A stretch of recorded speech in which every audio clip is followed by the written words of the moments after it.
Welcome back to my final round recap from the Reykjavik Open. It's been a long day for me. I have a lot of stories to share from this day. A lot of stories from my final round game and then what happened after that game. But let's get into the final game. I was playing Vitaliy Garbuz, rated 2155. And I was able to prepare a little bit beforehand last night and this morning. And I saw that basically there were two different openings I could expect, either a Jobava London or a Smith Morra Gambit. And when he played the e4 on move 1, I knew to expect pawn to d4 on move 2. And this is a Smith Morra. Now, I should note, when the game started, he was not at the board. He actually showed up about 10, 11 minutes late. We can see from the timestamps here. So I had some small time odds, but in the opening phase, we were both prepared for the first several moves, c3, and I decided to accept the gambit. Last night, I was studying a lot of Smith Morra lines. And after the position with knight c6, knight f3, and e6, bishop c4, I decided to play something I've never played before, at least as far as I know, because usually, at least in online games, I play queen c7. And there's a pretty famous trap called the Siberian trap after castling, knight f6, queen e2, and then knight to g4. This is what I would recommend most players to play against the Smith Morra, because there's a lot of venom for black here. For example, if white plays h3, black is already winning with the move knight to d4, and white is either losing a queen, or if takes, white gets mated on h2. So I decided not to go into this line because there are some tricks for white. Instead of playing queen e2, there's a move knight to b5, queen b8, and then I believe e5, if I'm not mistaken. And it can get very, very tricky for black. And I just didn't want to go into a line that I've played online before. Wait, did that make sense? Go into a line that I've played online. Yeah, so I wanted to play something a bit fresh, a bit unpredictable. What I did, I'm kind of embarrassed to admit this, but I was trying to remember the alternative approach for black against the Smith Morra, and I couldn't remember what I'd seen before, but I remembered some like video content creator made a video on the refutation to the Smith Morra. So I just typed into YouTube Smith Morra refutation, and a bunch of videos came up. And eventually I found a video from Moulton Lee, a grandmaster from Australia. He had like a video series covering the Smith Morra for white, but he was talking about the most annoying line black can play against the Smith Morra, which is bishop to b4. Then, having watched the video, I realized that he had mentioned Sam Shankland recommended this in one of his courses.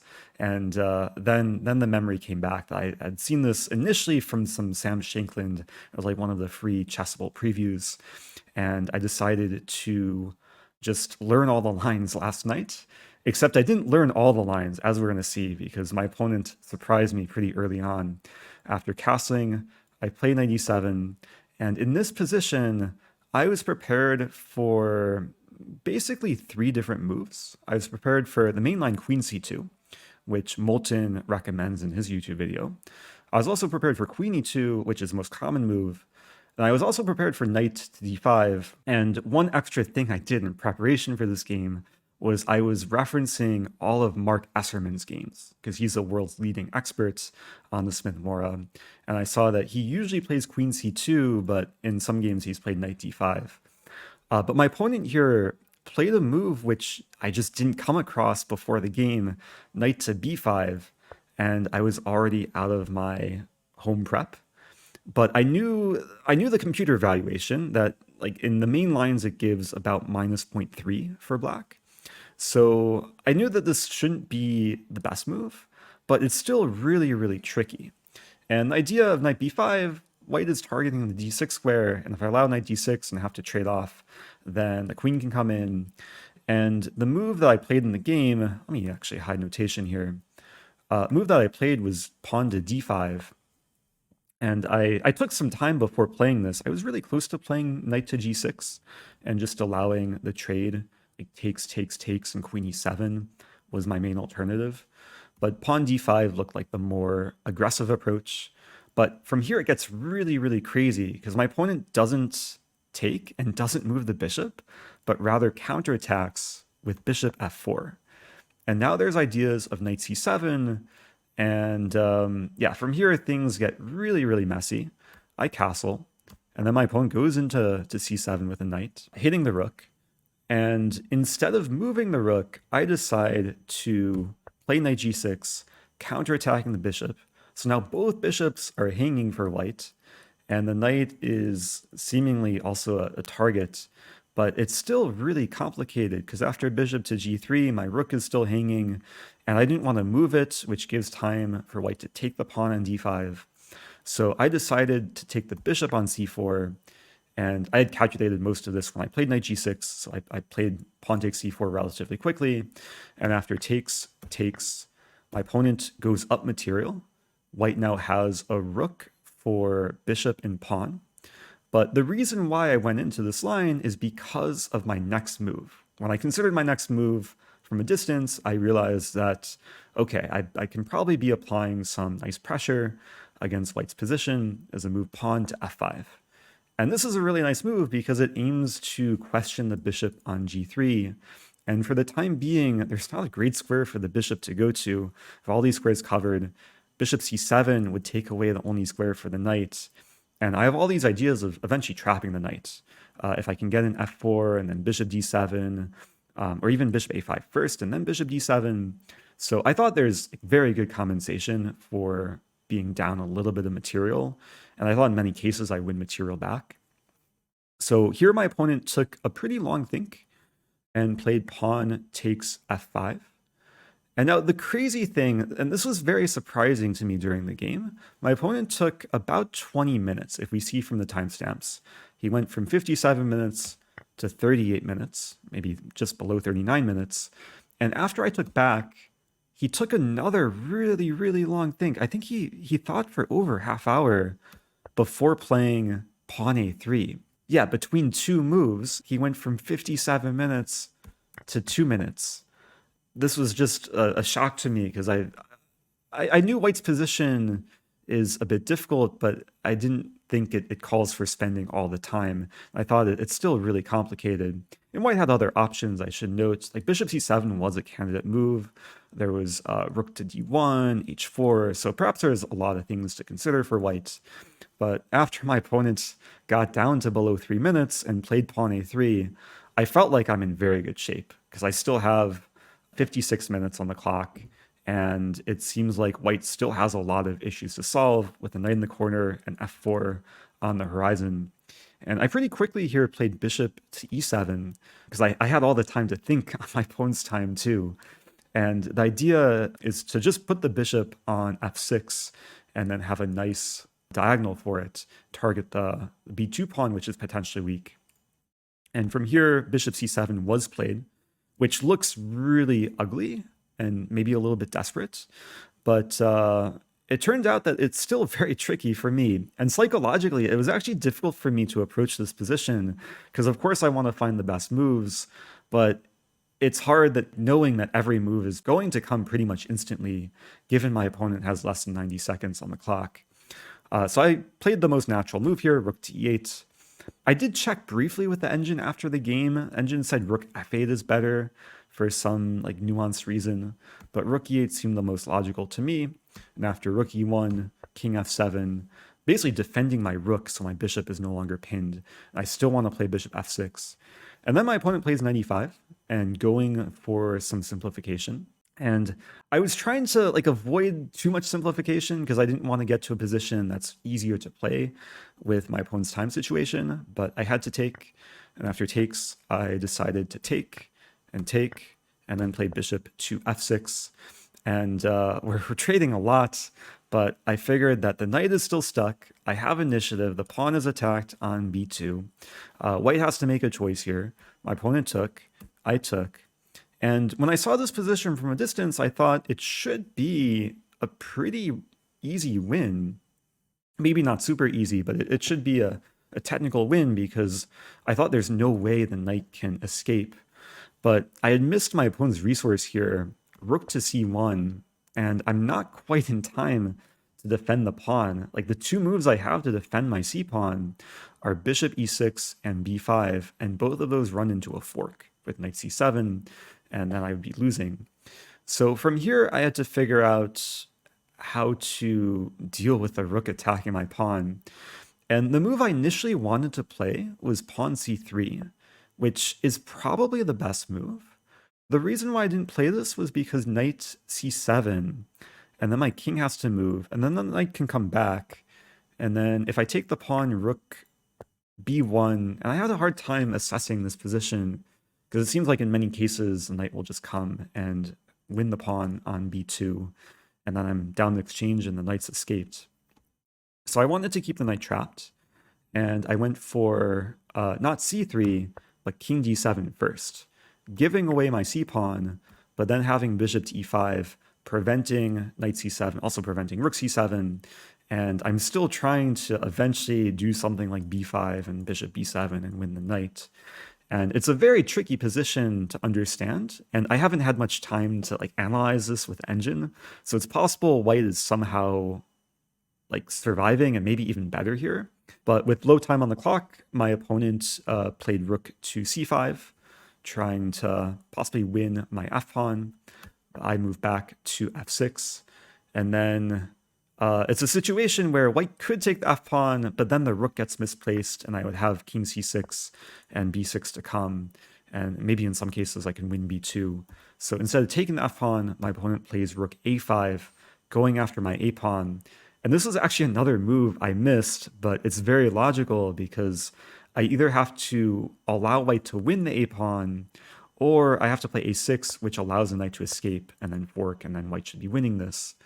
So I'm kind of riding a thin line here, and I decided to sack the a-pawn, play king b6, and after white takes, then the rook and knight are still a bit stuck in the corner. I'm able to take on b2, and then white is in a bit of a pickle here because I do have the plan of b6, bishop b7, and again, my opponent is still living on the increment.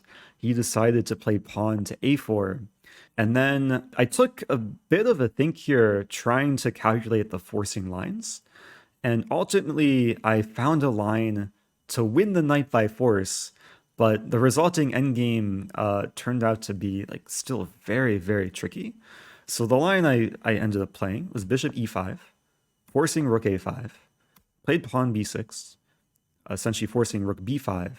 And the move that I wanted to play first is bishop b7, but the problem with this move is white can sack the knight for the pawn and then win my f-pawn. And if we got to this position, it's probably white who only has winning chances. So instead of winning the knight straight away, I had a nice just defensive move here, pawn g6. And there's really no way for white to rescue the knight. Bishop b7 is an unstoppable threat. a5 doesn't work because it hangs the rook. And once I played g6, I felt like I was in control. Like I felt like I'm the only one who can win this game. But it's very, very close to being a draw. My opponent played pawn h4. I win the knight. Knight takes b6. Bishop takes b6. And we got to a position which is a slightly rare imbalance with two bishops against a rook, but white has the outside passed a-pawn. And the bishops are not so great at actually corralling and winning the pawn. And when we got to this position, actually, like before we got to this position, when I saw this was coming, I remembered there was a world championship game in 2016 between Magnus and Karyakin, and they had almost identical imbalance. It was 3 pawns for each side on the king side, and the side with the rook had the outside passed pawn. I think it was Karyakin with the passed pawn. Magnus had the bishop pair. And I remember watching that game live, and it looked like Magnus was going to win, but he missed some like engine line that would have won him the game, and then it ended up drawing. And this, I believe, was in the rapid playoff of the World Championship match. So it was all kind of vague memory, and I didn't remember like exact ideas from that game. But I remembered that this position should be possible to win, or at least possible to apply a lot of pressure to the opponent. So going forward from here, my opponent plays pawn h5, and I did not, of course, want to take and just ruin my structure. So I started with bishop c7, and then g3, and then I played bishop h6, which at first I thought was a clever move because I'm controlling all the squares a rook can move to on the 5th rank.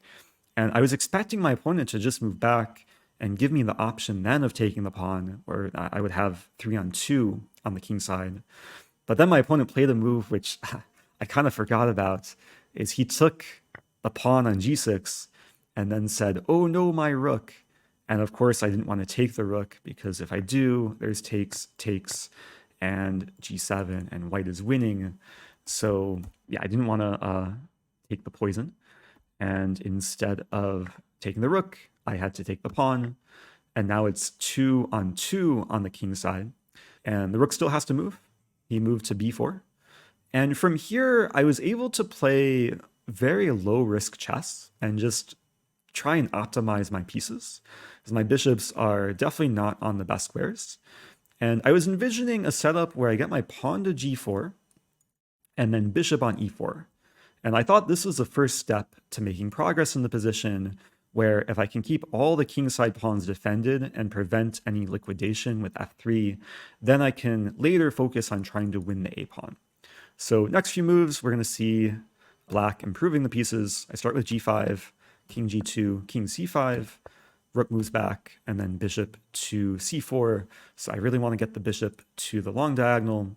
He plays king g1, I play g4, rook b2, bishop a5, and slowly but surely, my bishops are becoming happier and happier. He's essentially forced to wait around with the rook. I keep improving, so now the bishop has some direct relationship with the pawn. King h2, he keeps waiting. I move my king. I find the wooden shield for my bishop, as XQC would call it. He keeps waiting, and then I play bishop to c3. And the plan here, it's a little bit confusing to explain, but in order to win the pawn, I can't just simply attack the pawn with my light-squared bishop, because then that leaves my f-pawn vulnerable. And I can't easily cross the b-file because the rook is cutting me off. So my plan was to eventually put my bishop on b6.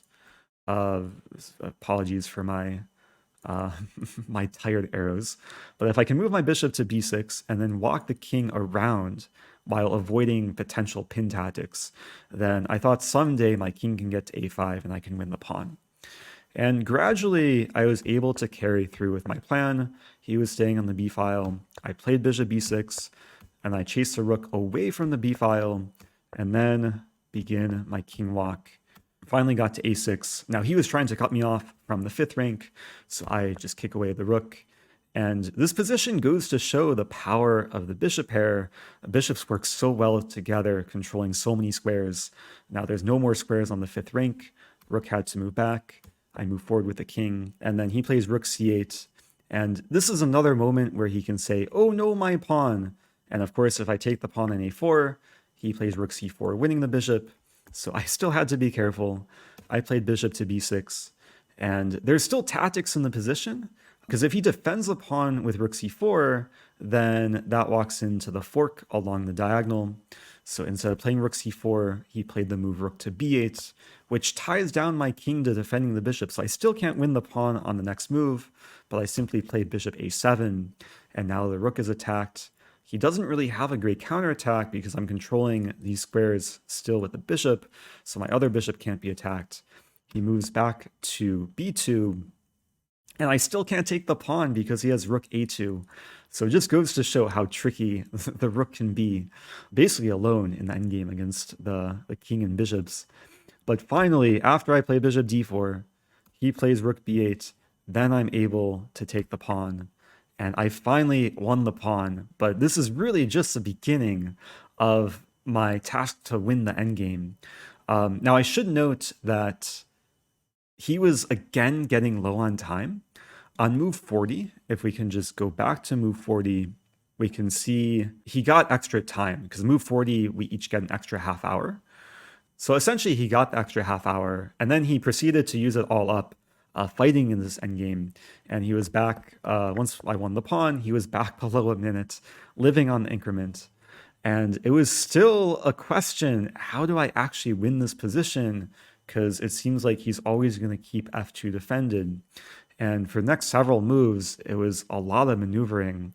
First, I had to figure out, how do I get my king back towards the center? I started with king a5. He was essentially playing the waiting game, but I was able to cut the rook off on the b file, brought my king in, and yeah, the king returned to the center. And I realized my winning plan, or at least my attempt to win, would be to get my king somewhere like d2 or e2, and then try and force his king to g2, and then walk the king to e1, where I can attack the f-pawn. So for the next several moves, you'll see me try to do this. Bishop c7, rook c8, bishop d6. The rook was very annoying, kind of sitting on the back rank, pinning and cutting off in various directions. But slowly but surely, I kept walking up with my king and bishop. I got my king to d3, got my bishop to e4, so I'm using my bishops to shelter the king from any checks. And after he played rook to d7, I thought that it's actually kind of difficult to keep making progress here, but I was able to attack the rook. He stayed on the d file, and then I gradually moved my bishop to the other diagonal to try and remove his king from f1. And after he plays king g2, it looks like I'm able to play king e2, but then he has this pesky check on e7. So first I wanted to try and misplace his rook, and I start with bishop to b5. I was also just hoping he would blunder some bishop c6. If he plays rook d5 or rook b7 attacking my bishop, I would win instantly. But he did not blunder his rook. He played rook e7, cutting off my king. And then I'm able to play king d2, and he can't go back because I'm controlling d7. He waits with rook e6. I improve with bishop d3. He plays rook d6. I play bishop c3. He waits with rook to e6, and then I play bishop e2, and I'm finally setting up exactly what I want, is a bishop on e2, and then an eventual king on e1. And a big issue for white here is he can't quickly generate counterplay against my f5 pawn, because his rook is actually very misplaced. He can't play rook e5 or rook f6, because my bishop cuts him off. And my plan is king e1 and bishop d4. So he played the move rook d6. I play king e1. He moved back to e6. And then I play bishop d4. And at this point, I thought I was winning. Just because it seems like there's no way for him to defend the f-pawn. It seems like I've played a brilliant winning technique to optimize both my bishops and my king. But it turns out white can still survive here. And if you want to maybe try and find the way white can survive, feel free to pause the video. But I'll go ahead and show that white can simply wait. And when I take the pawn, there's rook e5. And I'm not able to defend my f-pawn because my bishop's pinned. I don't have bishop d3. My bishop and king, or bishops and king, are a bit clumsy here. And yeah, with proper play, this should be a draw. Maybe I could still fight on the two bishops against rook. But yeah, if the pawns came off the board like this, it should be a draw. But I'm very fortunate. My opponent stumbled in time pressure. He did not wait with the rook on the e-file. He was already shaking his head at this point. And with maybe just a few seconds left, he played the move rook to h6. Yeah, he played this with 5 seconds left. And this is a losing move because I don't take the pawn first. If I take the pawn, then maybe black is losing with rook h1 and I'm losing one of my bishops. But I start with bishop f3 check. And now the king has to move here or here. And in either case, I take the pawn. He played king g1, which actually loses very quickly because I take the pawn and then black to move, force checkmate in 2 moves. I play king f1 and there's no stopping bishop g1 checkmate. And this was move 60. And the score sheet that we were taking notation on only goes until move 60. So he resigned in this position. Or sorry, not move 60, move 80. Yeah, this is an 80 move game, very long game. And I have the score sheet here so we can see that we've used up all the moves. And the Arbiter actually came by at some point during the game and brought us another score sheet just in case we might pass move 80. But yeah, that wasn't necessary. And it was a long, long game. This game lasted about 5 hours. I'm very fortunate to have come away with a win. Probably should have been a draw. I think at some point when my opponent was in time pressure, at least in the middle game, he may have been better. Or around this point when he played Rook C1, we can just check with the engine. Yeah, white is for choice according to Stockfish, but it's still very, very tricky for both sides to play. So yeah, that was the tournament. This is the final round. I finished with 6 out of 9 points. I haven't had a chance to check the standings or my placing or my performance rating. Do I do that in this video?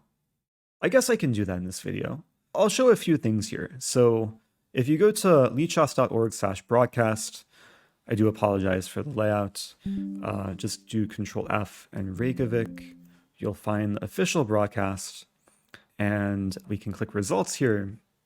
So the winner was Grandelius with 7.5 points. A lot of people tied for second with 7 points, including my opponent from round 2, who I was like on the verge of beating, Mustafa Yilmaz. We had a really fun game. Feel free to watch the recap from round 2. That was probably my most heartbreaking game, but also one of my best games in terms of like the opening and early middle gameplay.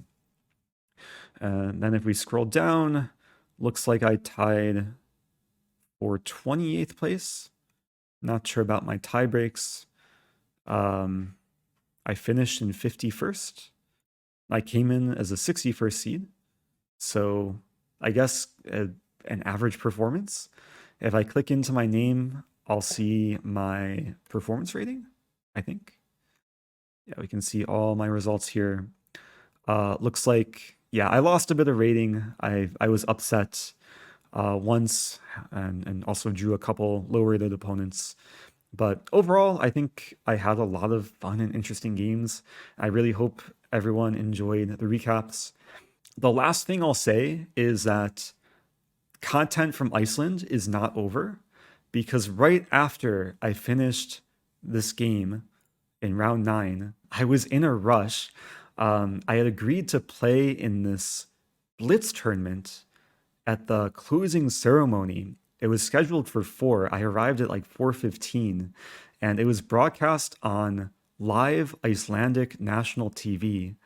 And there were a lot of other like well-known participants, some of the best players in Iceland, handful of grandmasters, along with Alexandra Botez and Anna Kramling. I played Alexandra in the first round, so I will hopefully be coming out with another video shortly, sharing footage from those games and my thoughts, and it should be fun content. So stay tuned. Thanks again, everyone, for watching and liking and subscribing, and I'll see you guys soon.